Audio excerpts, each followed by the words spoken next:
Y como comentábamos en algún programa anterior con Luis, pues era compromiso, ¿no?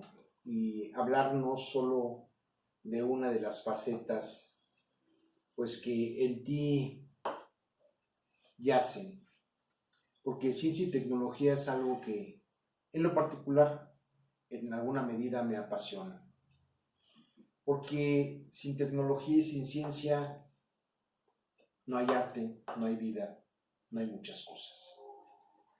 Si no hubiera vacunas, si no hubiera medicamentos, pues yo ya tiene rato que no estaría aquí.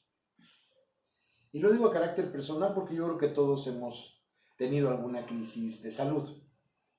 Y si no hubiese sido por los médicos y todo lo que hay detrás de, porque esos medicamentos no son de generación espontánea, no aparecieron de un día para otro, porque eso creo que quedó demostrado desde una feria en París a finales del siglo XIX, de esas que hacían ferias mundiales, que pues esa de la generación espontánea de las especies era una patraña, y luego vino esa de la que me voy a agarrar, esa idea de la evolución de las especies, por un tal Darwin, que fue tildado hasta medio chango, ¿no?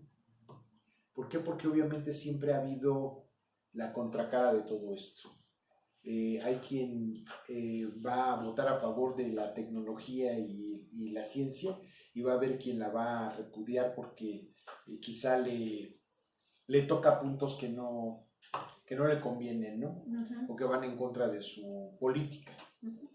Sin embargo, estas cuestiones que menciono sí van dirigidas a lo que quiero platicar contigo, porque México pues tiene científicos de primer nivel, de talla internacional, incluso con premios Nobel, pero a veces pareciera que estuviéramos peleados, ¿no? Porque pues recursos para investigación o cosas así como que, híjole, hacen falta mejor otras cosas, ¿no?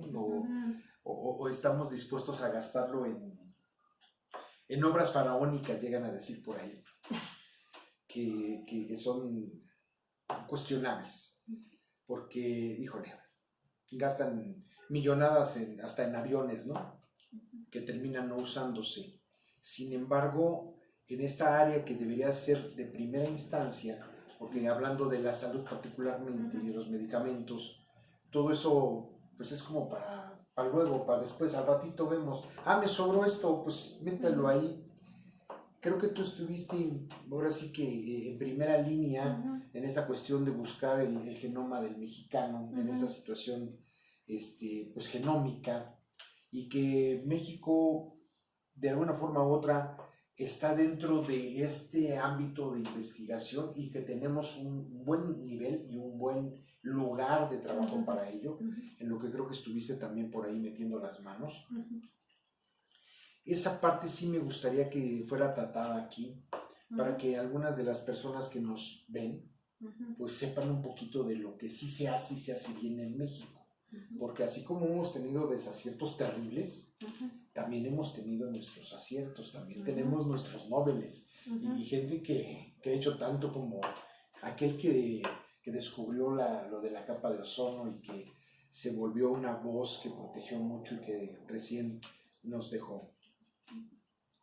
Ese tipo de científicos orgullosamente mexicanos, que no dejaron de creer ni en la ciencia ni en su país, nos han venido a marcar una línea de desarrollo que debiéramos continuar responsablemente. Quisiera que me platicaras qué te tocó vivir y en qué estuviste en estas cuestiones de genoma que nos van a permitir pues manejar correctamente hasta las dosis para tratarnos como mexicanos, porque incluso ya hay medicamentos que ya están probados, que ya son de patente, pero que pues de acuerdo a nuestras situaciones pues no nos acomodan correctamente.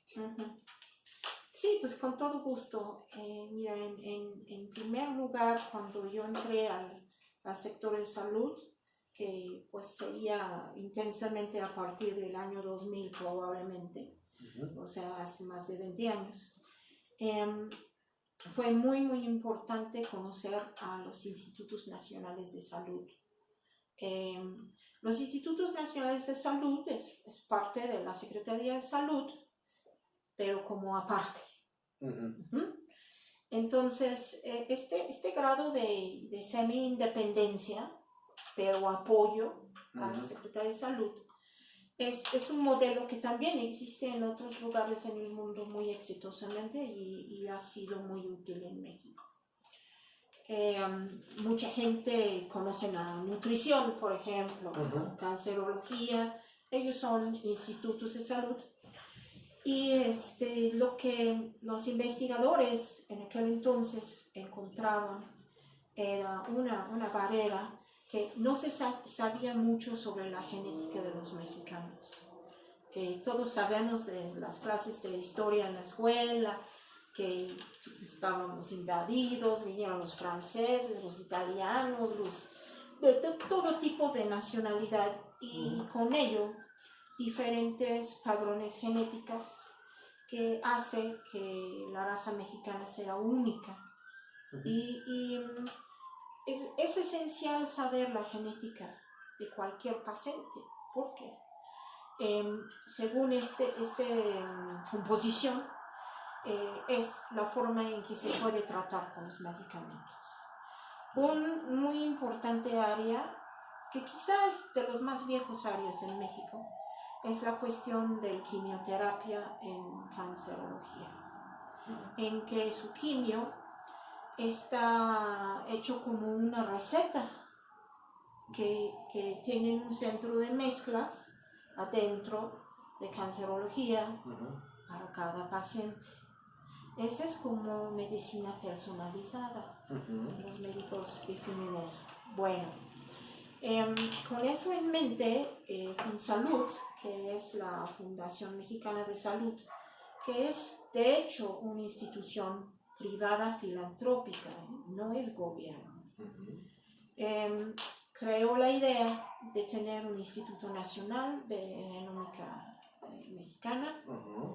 Y estuve involucrado en este programa, ese plan.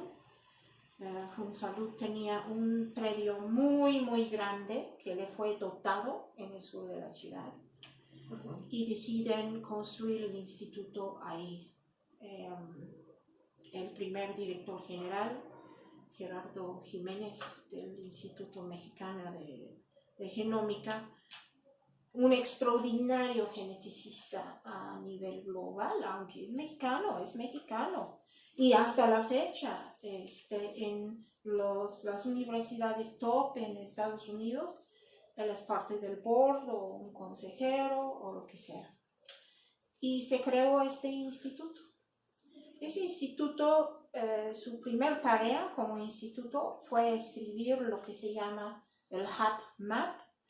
Eso quiere decir el mapeo de la genética de México. Lo cumplieron en 2 años, tomando muestras por toda diferente parte del país.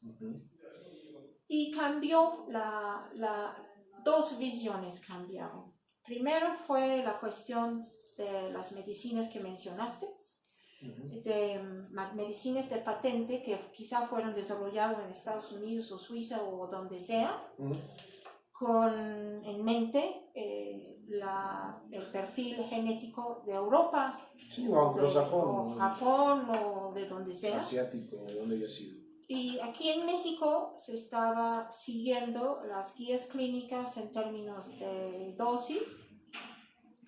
Cuando descubrimos lo que es la genética de los mexicanos, nos dimos cuenta que ciertas dosis fueron excesivos o no suficientes en diferentes medicamentos. Fue muy sonado en aquel entonces la casa de la warfarina, que es un medicamento para gente que se han infartado, para evitar que se vuelvan a infartar. Y se estaba tomando al doble de dosis los mexicanos que lo que están tomando ahora como resultado de esta investigación. Sí, que gracias a eso estoy aquí, porque después de 2 de esos golpes, ya sé lo que es tener que depender de un medicamento en una dosis correcta, porque si no, sí, pues no estaría aquí dando lata ni mandando a comercial. Y como te decía antes del corte, es tan delicado que sí, con una dosis inadecuada, pues se acaba una vida, ¿no? A Dios gracias he tenido un buen cardiólogo y el latino de mi esposa de llevarme a tiempo y hacer las cosas bien y hasta donde nos dieron los recursos. Pero aún así tuvimos un proceso de casi 3 meses para lograr ubicar las dosis correctas para que yo pudiera continuar adelante. Esto obviamente se agilizó un poco gracias a estas investigaciones. Entonces, yo creo que en un orden de conciencia, de retribución, es indispensable tocar ese tema de qué tan importante y qué tan valioso ha sido que este instituto en México haya hecho este mapeo para que podamos seguir vivos muchos mexicanos. Pues la importancia del Instituto de Medicina Genómica es central, es totalmente central a todos los demás institutos. Cambió la visión de cancerología, nutrición, de todo cambió. ¿Qué es realmente muy importante señalar aquí? Es que el instituto es 100% mexicano. Todos los investigadores son mexicanos. Orgullosamente y a final de cuentas es un ejemplo, se podría citar como un ejemplo de que en México sí se puede hacer cosas de talla mundial, internacional, sin problema. Tenemos el capital humano y la inteligencia y la sabiduría para hacerlo. Es por eso que yo quería que se tocara este punto de este talento que a veces ni siquiera mencionamos. Y es por eso que también yo me daría la tarea de pues, agradecerles a esos que no conocemos con nombre y apellido a todos. Y que igual no lo vamos a conocer.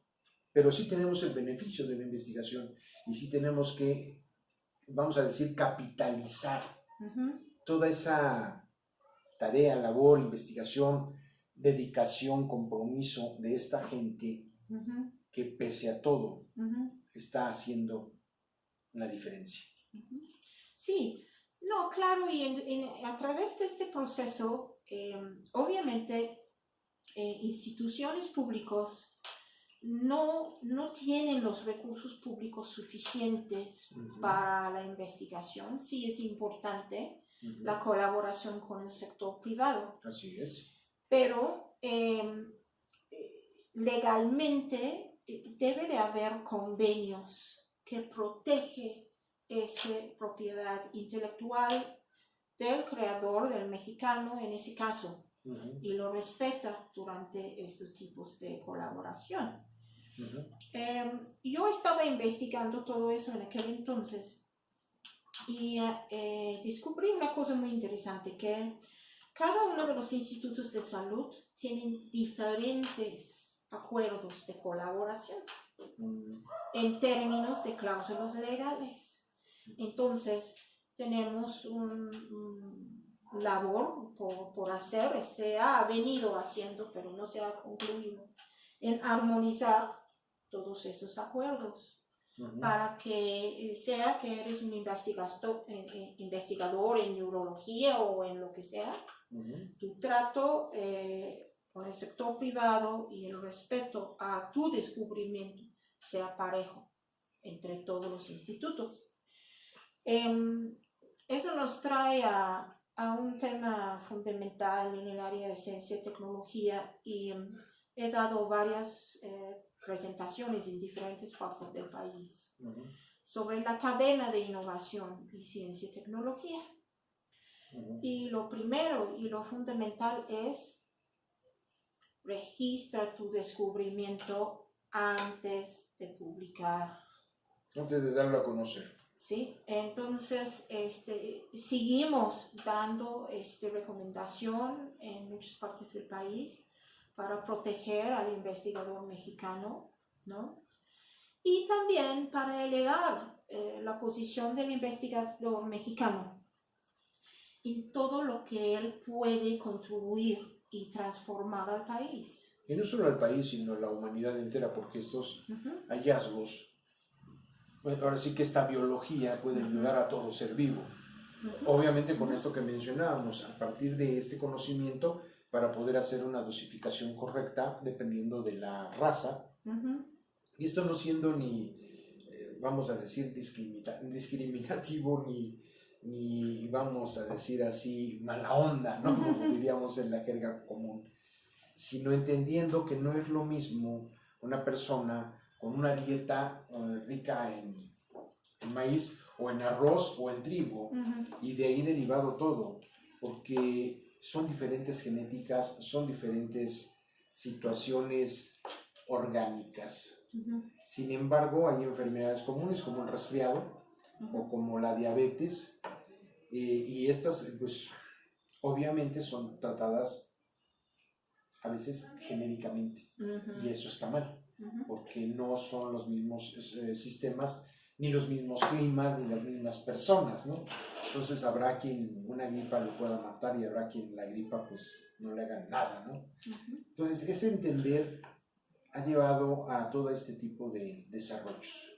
Desarrollos que, como bien dices y señalas, pues de una manera puntual, debían ser registrados y atesorados como lo que son, porque es una aportación de un individuo, en este caso mexicano, que debiera de ser conocido como eso, esa aportación mexicana, porque a veces pensamos que solamente en Europa o en Norteamérica se tienen esas capacidades, y yo creo que debemos entender que en todos lados se cuecen habas, en mi casa acomaladas, decía mi abuela. En ese sentido, creo que es bien importante que hagas un señalamiento y nos compartas todo lo que sí se hizo, porque también sabemos que hay aportaciones por gente que no directamente tienen que ver con el gobierno. Sí, no, exactamente, ¿no? Creo que la coexistencia entre el doctor, el médico, y las empresas farmacéuticas y el gobierno que regula, tiene que ser una coexistencia respetuosa entre los tres, reconociendo las tareas de cada uno, ¿no?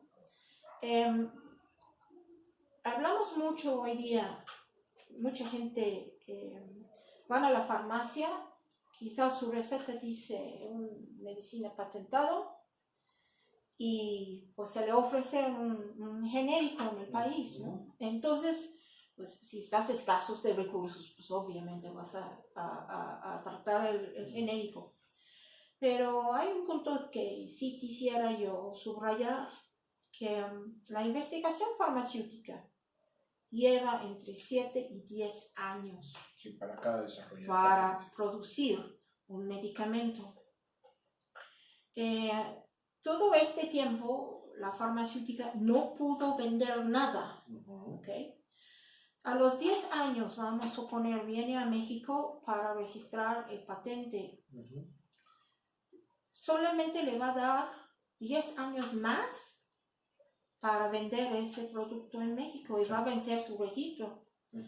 Es más, 2 años antes que vence su registro, se va a dar un permiso provisional para que un fabricante genérico pueda entrar a ese mercado. ¿Okay? Sí, es que eso es lo que mucha gente no sabe, porque luego llegan y porque este no es genérico o similar, pero hay que respetar también esta veda que de alguna forma u otra fue costeada por la farmacéutica, y obviamente ellos tienen un periodo para recuperar su inversión, y sería justo, eso es lo justo. Lo que nos falta es esto, conciencia o cultura de conocimiento, el por qué o para qué se dan las cosas estas. Porque sí, a mí también me ha pasado que luego digo, híjole, es que este medicamento está muy caro. Y yo creo que con eso me voy a comercial para continuar con esto. Te decía, ¿no? Porque hay medicamentos que luego a veces nos duele la bolsa, ¿no? Porque la situación no está bondadosa, ¿no? Sin embargo, pues tenemos también que entender todo esto, ¿no? Que esa farmacéutica o ese investigador le ha invertido un tiempo largo a eso, y eso implica gastos, no solo en cuanto a los insumos, sino pues hasta el mantenimiento mismo. Es más, si no hubiera medicamento de patente, nunca hubiera genérico. Así es. Genérico es una versión de un medicamento original, ¿no? Ajá. Entonces, sí es muy importante respetar y cuidar la investigación que hacen esos de la industria farmacéutica. Uh-huh. Me comentabas algunas cosas fuera de cámara con relación a esta parte de este instituto que tenemos en la zona sur Uh-huh. de nuestra CDMX. Uh-huh. Y me hacías algunas observaciones porque pues obviamente ahí hay participación no solo del gobierno. Uh-huh. Me gustaría que eso lo comentásemos a cámara para que también Uh-huh. se les reconozca a estas otras personas que de alguna manera u otra están comprometidas con la salud y participando por la preservación de la vida. Sí, vamos a ir al raíz del instituto, que es FunSalud, la Fundación Nacional de Salud, que es una institución privada filantrópico. Y entonces, dentro del Junta de Consejo de FunSalud están los apellidos más conocidos del sector privado en México. Uh-huh. Gente de Bimbo, gente de La Costeña, gente de lo que tú quieres. De los grandes empresarios que hay aquí. Que son grandes familias mexicanas que tienen su industria, Uh-huh. pero desean dejar una herencia a México en términos de mejoras en su salud. Por eso existe el financiamiento ahí para que haya esos desarrollos, esos institutos. Hice un proyecto con FunSalud, tuve la oportunidad de entrevistar todos ellos. Y me impresionó que la filantropía realmente existe en México, que son gente súper dedicado. Comprometidos al cielo. Son gente que los vas a ver apoyando también a Teletón o de otras caridades, pero sí quisiera recalcar eso, que sí, el sector privado pues tiene su dinero porque tiene sus negocios, pero este grupo en particular, todos son mexicanos, regresa a la sociedad este apoyo, ¿no? Uh-huh. Y eso es a través de su relación con FunSalud, que es a su vez el instituto que estamos platicando, es uno de 20 proyectos que tienen en este área, ¿no? Que hay en México y que están dentro de esa área de la salud. Uh-huh. Son cosas que muchas veces no nos enteramos, ¿no? Uh-huh. Por no decir la mayoría de las veces, porque cuando nos enfermamos, que vamos a estar pensando en que hubo alguien que se quemó las pestañas y que dedicó su vida, ¿no? Como los Curie, ¿no? Que terminaron muriendo de cáncer por estos contactos para poder aportarnos esos rayos X, por ejemplo. Uh-huh. No alcanzamos a dimensionar cuánto hay detrás de una pequeña pastillita que te puede salvar la vida o te la puede preservar. Allí es donde creo que tenemos que hacer conciencia y la cultura tiene que ser parte fundamental de ello. Cultura de la salud y aparte creo que tenemos que aprender a respetar y a valorar el trabajo de todos. Exacto. Yo pienso que en este punto referente a la pandemia, porque muchos de esos investigadores, bueno, son egresados de nuestras grandes universidades, públicas y privadas, ¿no? Pero sí son egresados de estas áreas. Y bueno, yo sí sé que México pudo desarrollar su propia prueba rápida de COVID y estaba en investigaciones para una vacuna para México en las universidades desde hace mucho tiempo. ¿Qué quiero decir con esto? Sí existe este talento mexicano, reitero ese punto, porque me ha tocado verlo en los desarrollos que están haciendo en las universidades. ¿Por qué eso no llega a prominencia en las noticias o en el mundo? No llega porque El problema con la ciencia y tecnología en México no es el talento mexicano, No.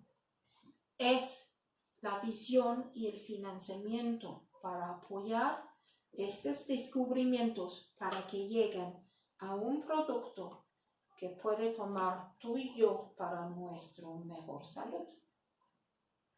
Y eso realmente nos conduce a una pregunta sobre bancos, si es uno, ¿no? Y bueno, sobre instituciones del gobierno que se dedican a ciencia y tecnología, que su razón de ser es promover ciencia y tecnología aquí en México y lograr que haya una especie de financiamiento que permite que todas esas buenas cosas que los investigadores mexicanos están descubriendo no queda nada más en publicación. En un proyecto que se vuelve letra muerta. Sí. ¿Por qué? Porque luego no hay inversión. Entonces yo creo que sí tenemos que empezar a cacaraquear el huevo para que pues se logren llegar los recursos. Recursos que bien pueden ser, como bien mencionas y como se ha empezado a dar y se ha dado durante mucho tiempo incluso de la iniciativa privada. ¿Por qué? Porque hay necesidades y hay conciencias. Y creo que también hay responsabilidades que deben ser compartidas. Así como se comparte el conocimiento y el producto, la consecuencia de la investigación, deberíamos compartir y ahora sí que hasta ser parte de la friega de lograrlo, ¿no? Porque está bueno echarse el taco con la tortilla, pero pues en qué momento nosotros realmente contribuimos para que esa semilla fuese plantada, para que esa semilla fuese cosechada, para que esa semilla fuese procesada y llegara hasta mi mesa. Y es en ese sentido en el que creo que hemos dejado de lado todo eso y no valoramos desde el campesino hasta el científico. Es una inconsciencia social y eso es irresponsabilidad. Creo que es tiempo de cambiar. Es tiempo de buscar una política cultural que nos haga entender y amar a nuestros científicos y a nuestra gente. Sí. Es tiempo. Estoy de acuerdo, Pepe. Es tiempo. Creo que es momento de cambiar muchas cosas y de que una transformación real se debe dar desde y a partir de nuestra gente, desde mi campesino hasta mi médico. Sin eso, creo que estoy perdido. Es tiempo de hacer conciencia en la cultura y que sea México lo que realmente es, una potencia mundial, no solo en la parte geográfica, porque hasta en eso estamos bendecidos y pareciera que ni de eso estamos conscientes. El nivel de pesquería en nuestro país nos pone en primer lugar a nivel mundial. ¿Y qué estamos haciendo con todos estos capitales naturales? A veces pareciera que estamos obsesionados por destruirlos. Hay que acabar con el manglar. Hay que tirar la basura en el océano. Esa falta de cultura y de conciencia nos vuelve... Mejor no lo digo. Nos estamos viendo en Mundo Me Lleva.